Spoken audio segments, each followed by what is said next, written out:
नमस्कार दोस्तों, आज हम बात करने वाले हैं एक ऐसे आदमी के बारे में जो डार्क सिस्टम का सिंबल बन चुका है, जिसका नाम है जेफरी एप्स्टीन। आज यह नाम सिर्फ एक आदमी की पहचान नहीं है, बल्कि उस डार्क सिस्टम का प्रतीक बन चुका है जहां पैसा, पावर और इन्फ्लुएंस कानून से ऊपर खड़े हो जाते हैं। साल 2019 में एप्स्टीन की जेल के अंदर हुई मौत को ऑफिशियली सुसाइड बताया गया, लेकिन उसी मोमेंट से दुनिया भर में इस एक्सप्लेनेशन पर सवाल उठने लगे। Epstein files, sealed court records, flight logs, financial trails और विक्टिम्स के स्टेटमेंट्स यह दिखाते हैं कि यह मामला सिर्फ एक सेक्स ऑफेंडर का नहीं था, बल्कि एक ऐसे ग्लोबल नेटवर्क का हिस्सा था जो कई सालों तक बिना किसी डर के ऑपरेट करता रहा। यह डॉक्यूमेंट्री किसी कॉन्स्पिरेसी को प्रमोट करने की कोशिश नहीं है, बल्कि उन फैक्ट्स, इनकॉन्सिस्टेंसीज और अनआंसर्ड क्वेश्चंस को सामने रखने का प्रयास है जिन पर आज तक पूरी तरह बात नहीं हुई। जेफरी एप्स्टीन्स नॉर्मल लाइफ से एलीट सर्कल तक। जेफरी एप्स्टीन का शुरुआती जीवन किसी पावरफुल या रिच बैकग्राउंड जैसा नहीं था। वह एक मिडिल क्लास परिवार से आया, कॉलेज भी पूरा नहीं किया और करियर की शुरुआत एक प्राइवेट स्कूल में टीचिंग से की। लेकिन यही स्कूल उसकी लाइफ का टर्निंग पॉइंट बना, क्योंकि यहीं उसकी पहचान एलीट और इन्फ्लुएंशियल फैमिलीज से हुई।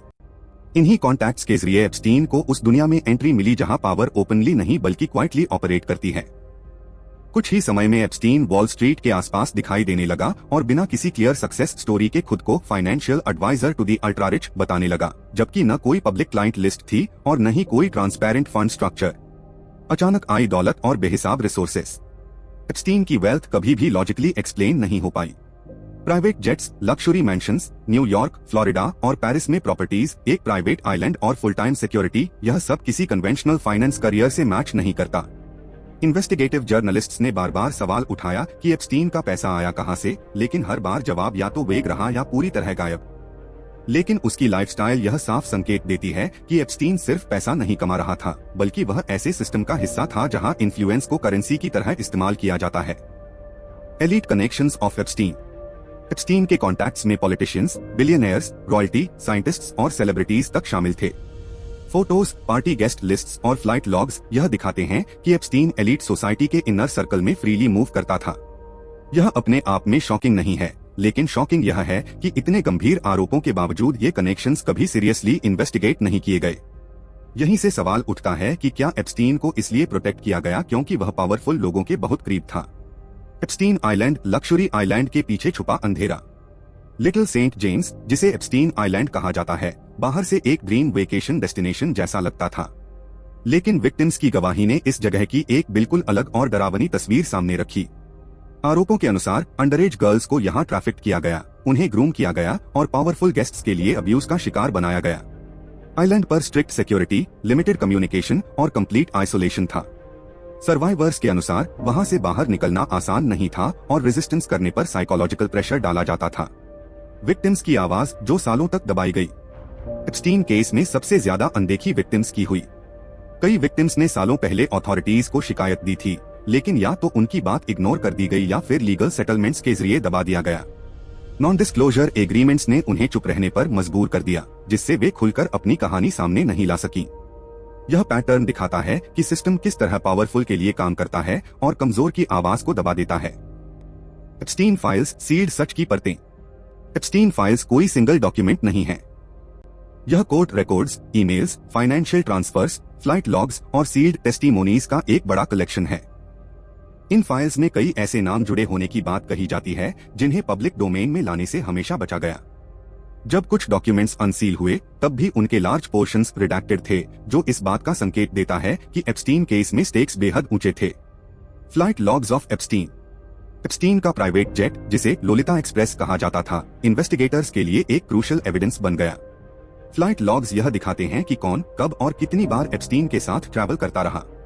लीगल तौर पर जेट में ट्रैवल करना अपने आप में क्राइम नहीं है, लेकिन जब फ्लाइट रिकॉर्ड्स, आइलैंड विजिट्स और विक्टिम टेस्टिमोनीज आपस में कनेक्ट होने लगते हैं, तो यह सिर्फ कोइंसिडेंस नहीं रह जाता।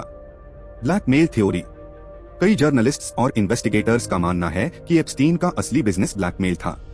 एलिगेशंस के अनुसार अंडरएज ट्रैफिकिंग और हिडन सर्वेलेंस के जरिए एप्स्टीन पावरफुल लोगों का कॉम्प्रोमत कलेक्ट करता था। फिर इसी इंफॉर्मेशन का इस्तेमाल प्रोटेक्शन, मनी और इन्फ्लुएंस के लिए किया जाता था। अगर यह थ्योरी सही है, तो एप्स्टीन सिर्फ एक क्रिमिनल नहीं बल्कि एक स्ट्रैटेजिक एसेट था। Intelligence agencies. सबसे सेंसिटिव सवाल यह है कि क्या एप्स्टीन के इंटेलिजेंस एजेंसीज से कनेक्शंस थे। कुछ रिपोर्ट्स और फॉर्मर इनसाइडर्स ने दावा किया कि एप्स्टीन इंटरनेशनल इंटेलिजेंस सर्कल्स से जुड़ा हुआ था, हालांकि इसका कोई ऑफिशियल कंफर्मेशन नहीं है। यह एंगल एप्स्टीन केस को क्रिमिनल लेवल से उठाकर जियोपॉलिटिकल लेवल पर ले जाता है, जहां सीक्रेसी और डिनायबिलिटी की वजह से सच और अफवाह के बीच की लाइन बहुत पतली हो जाती है। घिसलाइने मैक्सवेल नेटवर्क की प्लेयर। घिसलाइने मैक्सवेल सिर्फ एप्स्टीन की एसोसिएट नहीं थी, बल्कि विक्टिम्स के अनुसार वह रिक्रूटमेंट, ग्रूमिंग और लॉजिस्टिक्स की मेन फिगर थी। उसके ट्रायल के दौरान कई डिस्टर्बिंग फैक्ट्स सामने आए, लेकिन फिर भी पावरफुल नेम्स ज्यादातर एब्सेंट रहे। मैक्सवेल की कन्विक्शन ने यह साबित किया कि क्राइम्स हुए थे, लेकिन यह भी दिखाया कि पूरा नेटवर्क अभी भी सामने नहीं आया। 2008 प्ली डील। एप्स्टीन को साल 2008 में मिली plea deal American legal history की सबसे कंट्रोवर्शियल डील्स में से एक मानी जाती है। उसे मिनिमल जेल टाइम मिला और विक्टिम्स को इस डील की जानकारी तक नहीं दी गई। बाद में प्रोसिक्यूटर्स ने खुद माना कि यह डील गलत थी। यह पूरा एपिसोड दिखाता है कि कैसे सिस्टम पावरफुल लोगों के सामने बेंड हो जाता है। रीअरेस्ट और बढ़ता प्रेशर। 2019 में एप्स्टीन की रीअरेस्ट ने उम्मीद जगाई कि अब शायद पूरा सच सामने आएगा। एविडेंस मजबूत था, मीडिया प्रेशर भी था और पब्लिक आउटरीच भी अपने पीक पर था। एप्स्टीन को हाई सिक्योरिटी जेल में रखा गया, लेकिन यहीं से इस कहानी ने सबसे मिस्टीरियस मोड़ ले लिया। एप्स्टीन की मौत कोइंसिडेंस या साइलेंसिंग। अगस्त 2019 में एप्स्टीन डेड पाया गया। ब्रोकन कैमरास, स्लीपिंग गार्ड्स और मल्टीपल प्रोटोकॉल फेलियर्स ने ऑफिशियल सुसाइड नैरेटिव को कमजोर बना दिया। अगर एप्स्टीन जिंदा रहता तो शायद वह नेम्स रिवील करता, डील्स करता या टेस्टिमनी देता। उसकी मौत ने कई सवालों को हमेशा के लिए अधूरा छोड़ दिया। After Epstein. एप्स्टीन की मौत के बाद इन्वेस्टिगेशंस धीमी हो गईं। कई डॉक्यूमेंट्स आज भी सील्ड हैं, कई इंक्वायरीज बंद हो चुकी हैं और कई पावरफुल लोग पूरी तरह अनटच्ड हैं। ऐसा लगता है कि सिस्टम ने एक बार फिर खुद को बचा लिया। मीडिया और पब्लिक मेमोरी। टाइम के साथ मीडिया अटेंशन कम हो गई, लेकिन एप्स्टीन फाइल्स आज भी मौजूद हैं। यह मामला याद दिलाता है कि पब्लिक आउटरीच टेम्परेरी हो सकता है, लेकिन पावर स्ट्रक्चर्स परमानेंट रहते हैं और सच धीरे धीरे बैकग्राउंड में चला जाता है। एप्स्टीन फाइल्स हमें यह सिखाती हैं कि दुनिया सिर्फ लॉस से नहीं, बल्कि पावर नेटवर्क्स से चलती है। जब क्राइम, मनी और सत्ता एक साथ मिलते हैं तो सच को दबा दिया जाता है। एप्स्टीन का मामला कोई आइसोलेटेड घटना नहीं, बल्कि एक वार्निंग है। सबसे बड़ा सवाल आज भी वही है, सच कब पूरी तरह सामने आएगा और कौन इसके लिए जवाबदेह ठहराया जाएगा। अगर आपको यह वीडियो इंफॉर्मेटिव लगी हो तो वीडियो को लाइक, शेयर और सब्सक्राइब जरूर करें।